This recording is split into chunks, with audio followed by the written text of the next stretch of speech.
You know what, you've got like a devil and an angel on your shoulder all the time, and that devil just needs to knock it off, because you're always going to have these doubts. You know what, I come in here some days, I'll be training for a fight and I'll train 3 days in a row and I'll be on fire, and I'll have one bad day, which is expected when you're doing like an 8-week camp or anything like that. And you have one bad day, and that bad day outweighs the good 3 days by a mile, and I'll go home thinking, oh, what am I doing here? I'm gonna get battered in this fight. But then you come back in the next morning, you have one good session again, and that doubt's gone again. So it's hard to get rid of them demons. And I think any athlete who says that they never have any sort of doubts, he's lying. I think everyone's got one that creeps in somewhere, but it's the ones who just manage to just push them to one side and keep the tunnel vision and keep what I do is I visualize after the fight. I don't visualize what's going to happen in the fight, because I never know. I just always visualize what it's like to win after the fight, what I'll be doing after the fight, how I'll feel after the fight. And I think doing that always helps you stay mentally strong. Oh, adversity always prepare you. You know, you have to go through those things in order to see the light at the end of the tunnel. You know, I don't think anything is gonna just be like this throughout your life. You know, you have to go through that difficult, overcome obstacle. You know, because it's a testament of your character, of who you are and how you're able to deal with certain things, you know, to get yourself back on that playing field. It was that mission, that goal that I would always focus on. Because if you don't have a focus on a goal or a mission, and this is generally in life, you will find that you end up becoming a victim of your circumstances. You get lost in the journey. Something happens, something major happens, and you become a victim of your circumstances because you've got nothing bigger pulling you through. So really, for me, it's always been about the fact that I visualize where I want to be when times are tough, when times are hard, when things are going really wrong. I visualize, I've got a vision of where I want to be, and it's that one thing that pulls me through. And I don't get bogged down in the situation.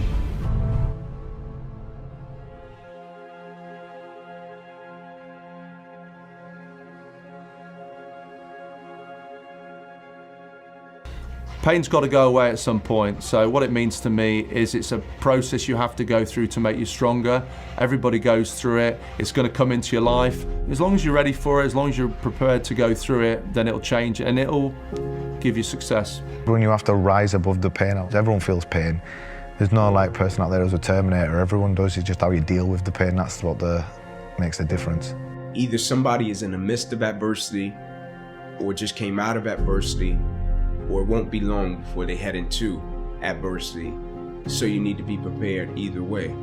And so we all go through adversity, opposition. I think that's the thing that makes us all in common as people, right? No matter if you're from London, Atlanta, Florida, California, New York, like we're all going to go through something at some point or phase in our life, right? And as cliche as it sounds, when the quote says, it's never about what happens to you, it's about how you respond to it. That's very true.